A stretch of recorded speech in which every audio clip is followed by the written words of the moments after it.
Olá pessoal, muita paz, muita luz a todos, é com alegria que nós estamos aqui, mais uma aula de nosso seminário Contatos Extraterrestres. E hoje nós vamos então falar, né, dos chamados humanos avançados, os chamados pleidianos, entre aspas, né?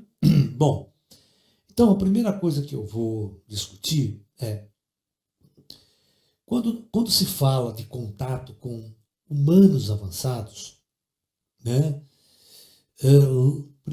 a primeira coisa que vem na internet, todo mundo que fala, é os pleidianos, ok? Essa raça de seres altos, bonitos, né, loiros, uma coisa de louco, né? E viriam, então, da constelação das Pleiades. Então, hoje nós vamos discutir esse lance, isso, quer ver que interessante? E deu muito pano para manga na época de 2012, né? As profecias maias, aquela coisa toda ligada com as Pleiades, com o Sol Central, Alcione, como se as Pleiades e a alfa das Pleiades fosse Alcione, fosse o Sol Central, onde o nosso sistema solar girava ao redor de Alcione. Todo um discurso louco assim, tá? Então vamos conversar. Então, vamos falar então dos pleidianos.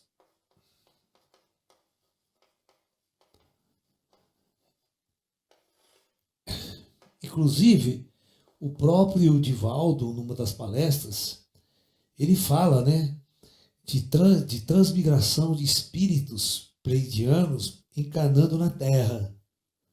Eu tentei falar disso, da origem das Pleiades e tal. Bom, não tem nada de errado não, tá? Que a origem, podemos ter muitos mundos, né, com projetos planetários, você está entendendo? Né? Mas vamos entender primeiro, antes de falar de pleidiano, vamos falar das Pleiades. Né? O que são as Pleiades? Nós temos aqui no céu, se você olhar no céu noturno, nós temos a constelação do Touro, que é um chifre, praticamente é um chifre assim em V, tá? A constelação do Touro, tá? Ainda dentro, a constelação do Touro, ela é dividida em 30 graus, né? Tem um espaço no céu. Aqui do lado, assim, do chifre do Touro, existe um aglomerado, né, de estrelas, que as mais brilhantes, elas têm 1000 estrelas nesse aglomerado. O aglomerado é um lugar onde as estrelas ficam bem juntas, aglomeradas num ponto. Tem aglomerados abertos e aglomerados fechados. As Pleiades é considerado um aglomerado aberto de estrelas. Então, a gente tem um negócio assim, ó, parece uma panelinha. As principais brilham assim, tá? Ela tem esse formato aqui assim. E nós temos a estrela mais brilhante daí, a mais brilhante, né? Nesse negocinho aqui nas Pleiades tem cerca de 1000 estrelas, tá? Aqui dentro. Então, aqui é o aglomerado das Pleiades, a gente chama. Não é uma constelação, é um aglomerado dentro da constelação do Touro. É visível a olho nu. Você pode botar um telescópio, fica bonita a imagem, quando você vê das Pleiades num telescópio pequeno. Então, cerca de 1000 estrelas. A mais brilhante daí se chama Alcione. É coisa de grego, né? Quem nomeou isso aí é grego. Então, vamos dar umas características desse aglomerado aí, né? Esse aglomerado é um aglomerado muito distante de nós, ele está a 400 anos-luz de distância. 400 anos-luz, aproximadamente, de distância, tá? Uma característica importante, esse aglomerado, ele é um aglomerado em astrofísica, em astronomia, considerado um aglomerado jovem, muito jovem.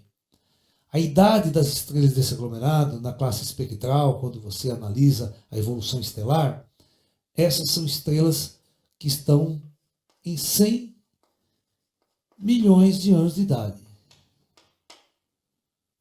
Ok? De idade. em comparação com o nosso Sol, que tem 4,5 bilhões, né? Então, o nosso Sol tem 4,5 bilhões. Então, vamos fazer uma comparação astrofísica. Nós, astrofísicos, nós pensamos sempre assim. Tá? Quando o sistema solar se forma, demora muito tempo para o sistema solar se estabilizar. Forma-se um Sol, nasce um Sol, e isso gera o quê? Um sistema solar em volta dessa estrela. Tá ok? Isso vai gerar um sistema solar. Por exemplo, o nosso sistema solar, para a Terra, olha, para o planeta Terra ter condições de começar a implantar formas de vida no plano físico, para o sistema estabilizar e a Terra começar a se estabilizar, demorou 3,5 bilhões de anos. Ok? Aí eu pergunto, como é que um aglomerado de estrelas com 100 milhões de anos de idade pode ter um sistema solar? Né? Pode ter um sistema solar com um projeto planetário avançado.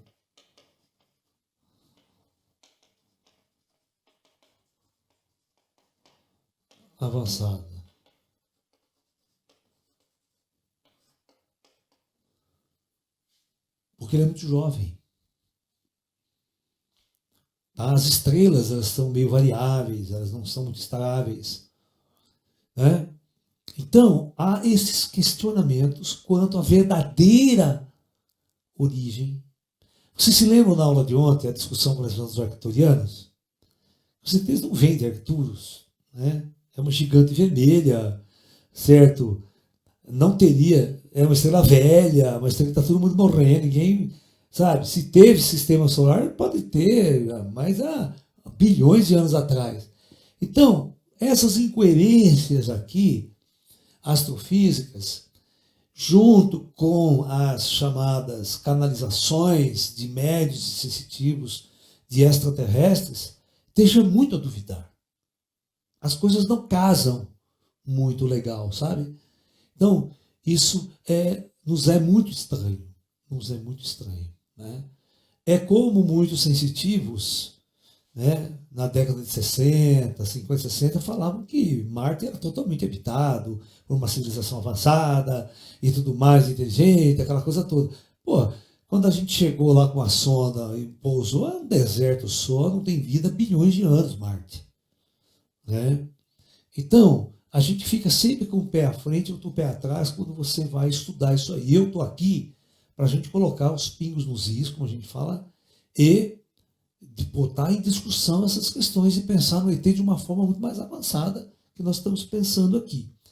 Então, eu, na minha humilde sabedoria, né, 100 milhões de anos é muito pouco tempo para você ter planetas estáveis orbitando sóis. Tá? É possível, Laércio? É possível. Tudo é possível pela engenharia sideral. Tá? Pela engenharia sideral. Tá? Muito bem. Mas por que os humanos avançados seriam pleiadianos? Né? Nós vamos tentar discutir isso. É um arquétipo só. Para mim é um arquétipo. Tá? A origem estelar da ordem humana não é de uma constelação, não é de uma estrela. Eu já falei para vocês, a gente vem lá de cima. Lembra da primeira aula desse curso? Que a gente veio discutindo as hierarquias estelares. Quando a gente falou, não, a gente falou do projeto, né? Do projetos planetários, né? A gente falou muito isso, para a gente entender o que nós somos dentro dessa questão. Então vamos lá, vamos continuar as ideias aqui. Tá? Inclusive, né, o pessoal que tem uma literatura, tem livros aí, tudo sobre isso. Tem um livro chamado Agenda Pleiadiana, se eu não me digo, que é só de que ele vai falar nesse livro sobre o nosso sistema solar orbitar as Pleiades. Olha que louco. Né? Teve um programa na virada do ano, em 1999, na virada do milênio. Eu lembro que um canal argentino chamado Infinito, que tinha na TV a cabo, que era um canal só de coisas esotéricas, era um canal muito legal, porque ele publicava tudo quanto é. E ele publicou um programa que era de uma TV colombiana, veja bem, né? Feito pela TV colombiana, chamado As Sete Profecias Maias.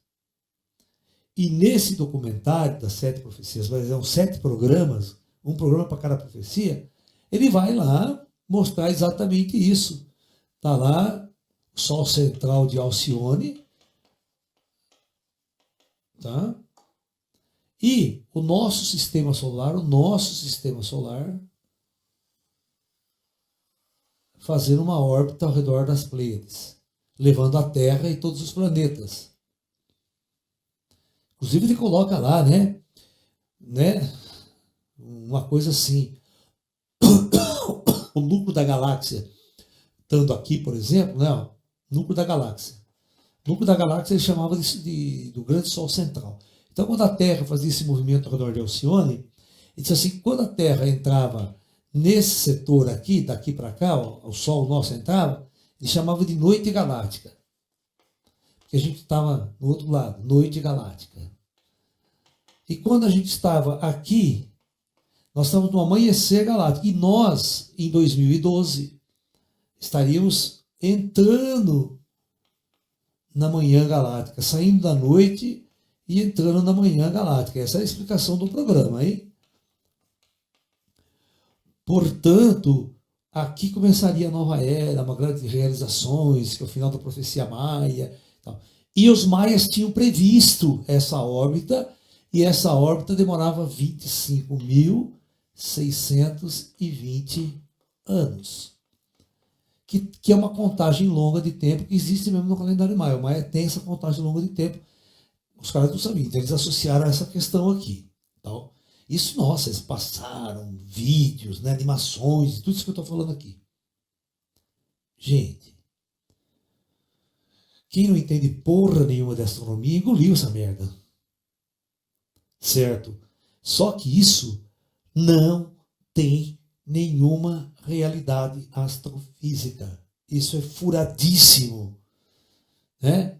Como é que o nosso Sol, que tem 4,5 bilhões de anos de idade, poderia estar orbitando algo que nem tinha nascido? Que essa estrela é muito jovem, as Pleiades é muito jovem. E outra, eu vou falar uma coisa que vocês precisam entender. Essa distância aqui, ó, 400 anos-luz, cara, a força gravitacional é zero praticamente. Ou seja, não teria nenhuma capacidade de prender orbitando um astro. Você está me entendendo? Tá? Existe um limite na qual nós chamamos, né, que uma estrela consegue prender gravitacionalmente astros ao seu redor. Chega a uma certa distância que a gente chama que está livre. O astro fica livre. Ele não se prende mais ao campo gravitacional de um sistema solar. A força é tão fraca que nada consegue prender mais gravitacionalmente aquela estrela naquele setor. Entendeu? Então, isso acontece quando essa distância é muito grande.